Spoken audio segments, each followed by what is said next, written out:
Well, hi there, food friends. It's Kevin. Hi there, Chow Chums. I'm Ralph behind the camera. And do you hate that feeling sometimes, like me, if you go into a kitchen and you want some food and all you see are ingredients? Well, that's why we're happy to have Kevin. It will be food sooner or later. So, welcome to Cavalcade of Food. And, often the inspiration for what we make is based on what we buy when we go shopping. So we were at the market yesterday, and there was this huge pack of bananas. There were 14 of them. For a mere 89 cents. 89 cents for 14 bananas. For that much you money. You knew that was going in the cart, okay? Yeah. We didn't even talk about it. Even if you hated bananas, you could buy them for that amount and kick them across the road. But as it happens, we really like bananas. So, we ate a couple yesterday. We had a couple with breakfast this morning. Am I right? Oh, yeah. So we've been whittling them down, but we thought, okay, we got all these bananas, so let's do a banana bread, banana cake. So then we remembered last week we were at our friend Sue's house, who lives just up the road a bit. A piece. And she had all this rhubarb. She's got maybe half a dozen big rhubarb plants, and late spring, early summer is rhubarb season. So she said, "So what are you gonna do with that rhubarb?" She says, "Nothing. Help yourself." So I did. So I came home with just bundles and bundles of rhubarb, which I cut up and put in the freezer. Okay.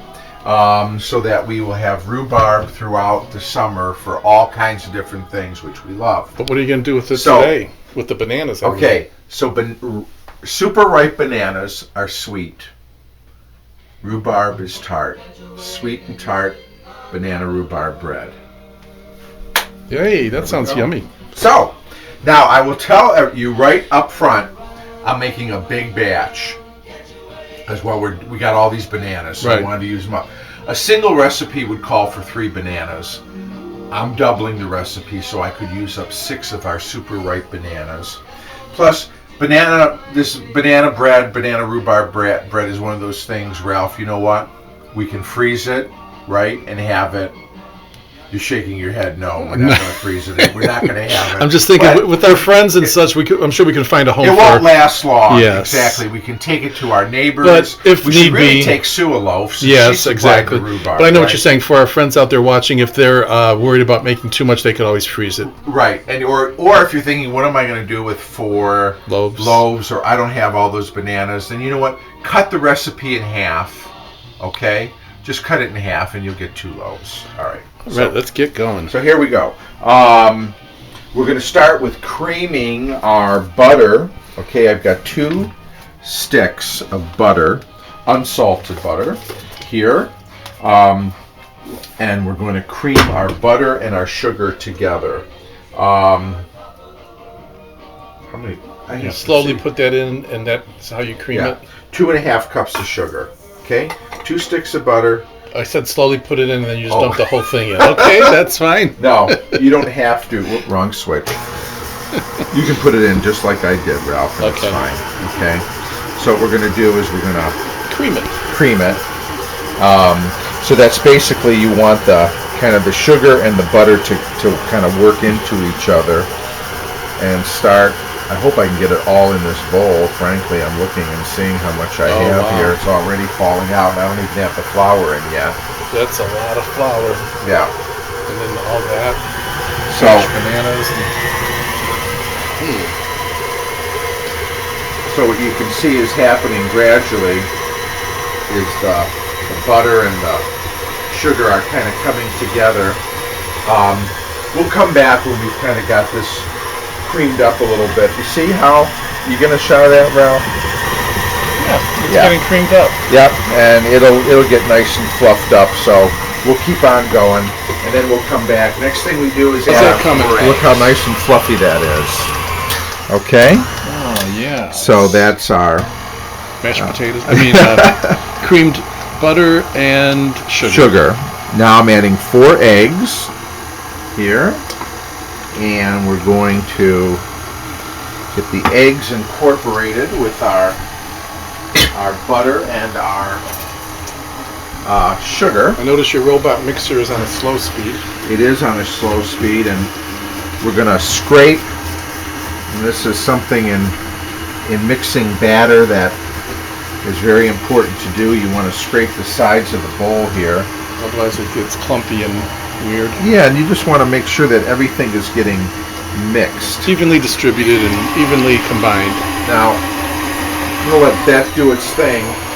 Here's our next wet ingredients that we're going to add. I've got 1 cup of milk. Again, the milk is at room temperature. The eggs were at room temperature. The butter's at room temperature, okay? That helps everything combine very well. So I've got a cup of milk. I got 6 mashed up bananas here. They get very liquidy when you mash them They up. sure do, especially when they're ripe, like these were so ripe. And I actually use a potato masher to mash the bananas, and I think it works great. Let me shut that off. And whole milk, by the way. Whole milk, and then I've got 2 teaspoons here of vanilla. All right, so let's put in our milk. Again, 1 cup at room temperature. Let's put in our 2 teaspoons of vanilla. And then our mashed bananas here. So all that wet goes in obviously before the flour. Right.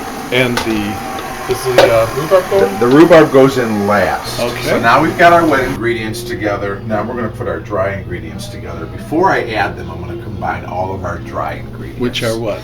5 cups of flour. Okay. Okay. Again, that's a lot, but we're doubling the recipe.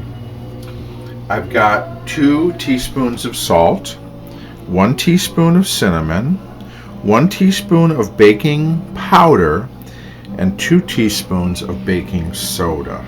So the salt is maybe a little increased because you used unsalted butter. I use unsalted butter, and actually I always do in baking, or almost all the time. Sometimes I really only use salted butter like for the table. Oh, okay. You know what I mean? But I made a fuss, and so Kevin added a little extra salt. Well, you didn't think it would be enough salt with the unsalted butter, and so I did add a little bit more to compensate. Right. So you've mixed the dried ingredients, and now you're going to slowly add that to the wet. Slowly add this to the wet, and I've got the mixer on slow, so let's just pray it all fits in here. And we're just going to gradually add this in. Okay? And we do this on a low speed so we don't have any traffic accidents. Exactly. But, you know, rhubarb is such a wonderful and unique kind of, I guess it's actually a vegetable, it's not a fruit. It looks like celery. Yeah. And got those big leaves too.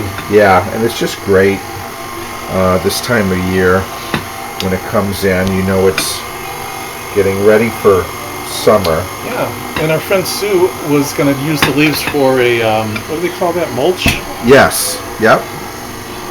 She's got a big a lot of land that she can use the mulch. Now you see look at the bowl here, Ralph. See all that flour that's on the side? That's why we that scrape. Will not do. That will not do. We will scrape that. And actually, Did you have a little accident? Well, you know, we try. So let's get everything in here. We're going to be right up to the top. There, yep. All right, we'll be back when we've got all the dry ingredients worked in nicely. Last thing we need to do is add our rhubarb. By the way, the Calvinator preheated to 350 degrees. Just take the mixer out of the mix. And a little Iron Maiden over there. Yeah, boy. What a workhorse. Yes, it is a workhorse. And I think a lot of people have mixers like that and are glad that they do. Some people have mixed feelings about mixers. All right, so I've got my rhubarb here. I'm going to put this in. Now you see, this rhubarb was frozen, so there is a little bit of moisture that's at the bottom. I'm not going to put that in. I'm going to put in, though, because there's, Ralph, you said it reminds you of celery. And it is like celery in that it has a lot of moisture in it. A lot of fiber and moisture. But it's definitely a distinct, almost bitter, well, I guess you would say bitter taste. That's why we used to tart. Pick it in the growing wild and then in the alley, and then we would dip it in sugar. Yeah, and just eat it like that. Eat it raw. Now, rhubarb leaves are poisonous, by the way, so do not eat leaves. Okay, thank you. Okay. Now, I've got loaf pans here. These are a little wider than some other loaf pans. I'm trying to see if it has the 9 by 5.5 by 2 3/4. So speaking of workhorses, these look like some old ones our grandmas used to have or something. These have got a lot of miles on them. What I'm going to try to do is to evenly distribute the batter here. Now, when you have narrower loaf pans, you'll get a higher bread. Like it'll go over the top? It'll come up closer to the top, but I'm gonna doing 4. I was gonna do 4, but because these loaf pans are big, I see. So why? I think I'm gonna do 3. All right. Because that way they'll be a little higher. You know what I mean? So let's do like that. Because I thought I had some smaller loaf pans, and I just don't. These are like actually for baking, like regular white bread and whole wheat bread. Regular like like bread. So homemade bread. But I'm gonna split evenly here among the 3 pans. He's gonna make like a banana and split 3. Again, pans. if you had narrower loaf pans, you would easily get 4 loaves out of here. But you can see how wide these are. Yeah, you can see that and you can expect it to rise double. So these are about half full. Right. You said the oven's preheating at what? It has preheated to 350 degrees. And so how long do these go in for? These are going to bake for anywhere between an hour and an hour and 15 minutes. We're going to keep an eye on it here. So I'm going to put them in. 1, 2, 3, like so. And we'll check them after an hour and see how they're doing. Sounds In the meantime, I'll see if I can't get us cleaned back up. But I'm so glad we put those 89-cent bananas to good use, making our banana rhubarb bread. Who knew those two things could go together? See you in an hour. It's been about an hour and 10 minutes. So you've been checking on them and seeing if they're ready? Yeah, I checked after an hour and it was just a little pale, the top of the bread. So I've been kind of monitoring it. Look at it now. How pretty is that? Very nice. And I did a toothpick test, which is you take a toothpick, stick it in the center. If it comes out clean, you know it's done. You can also kind of tell by pushing down on the top and see how it springs back. You'll also see how it's coming away from the pan around the edges. That's another telltale sign. So we've got our 3. See, I'm glad I only did 3 instead of 4 because they would have been kind of short loaves. Yeah. But we've got our 3 loaves there, and we're going to let them cool in the pan for about 10 minutes. Boy, the place smells great, though. And then what we'll do, Ralph, is we'll flip them out of the pan in about 10 minutes and just let the loaves cool on their own on the cooling rack. And then before you slice these, you really have to let them cool down or they'll crumble apart, okay? So we have to be patient. Oh, I'm going to eat one for dinner. So, anyways, we'll come back later when they're cooled down. Yeah, when they're cooled down, we can actually cut into one and enjoy one. All right, looks like you got them out of the little loaf pans. We took them out of the pans and just let them hang out on the rack. It's been, I guess, almost a couple hours now, so they're good and cooled. So here's one I put on the plate. Okay. And, like you say, there's nothing to it but to do it, right? Yeah, just the proof is in the pudding, or in this case, the bread. I'm going to take an end piece here. Look here. So if you can get in. You can see some of the rhubarb. There you go. I'm going to cut it here. Now, you actually had created in the past a rhubarb sauce. I have done a rhubarb that would go well on that sauce. With some ice cream. You can see the little, the rhubarb is either a little green or red, but you see it? It's in the cake. Some chunks of it, yeah. And as we said, I it can gives tell it you, that distinct flavor mixed with the banana. It is moist. Sure.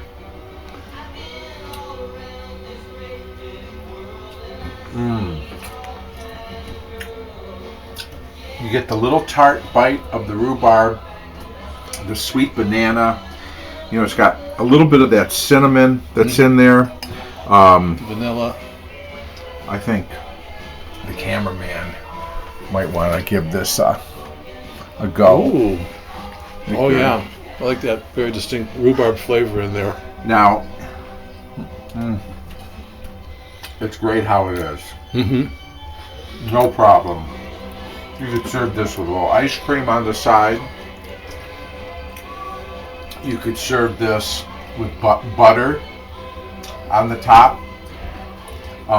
The rhubarb sauce we mentioned. The rhubarb sauce. We'll have to do an episode on that. I think you did, maybe. Maybe did I? Okay. No, but I'm with you, though. This is so good by itself. It's very flavorful, and it's sweet enough. But if you wanted to get even more decadent, you could add some. Sweet, wonderfully moist. Yeah, that's the thing. It is. It's got a nice flavor and texture. And so good. You know what? Let's celebrate the season. The season, which is of rhubarb. If you like banana bread, and I think a lot of people do, this is a fun variation. This is another. Change it up a little bit. Take advantage of that fresh, wonderful rhubarb that you might be seeing at your local farmer's market, and make this wonderful rhubarb banana bread. Especially if you find 2 pounds of bananas for 89 cents. For 89 cents. I mean, hello. What else are you going to do? Exactly. Well, you know what? We had a great time baking up this rhubarb banana bread. Hope you had a wonderful time being with us. And we will look forward to seeing you next time here on Cavalcade of Food. Bye. Bye-bye.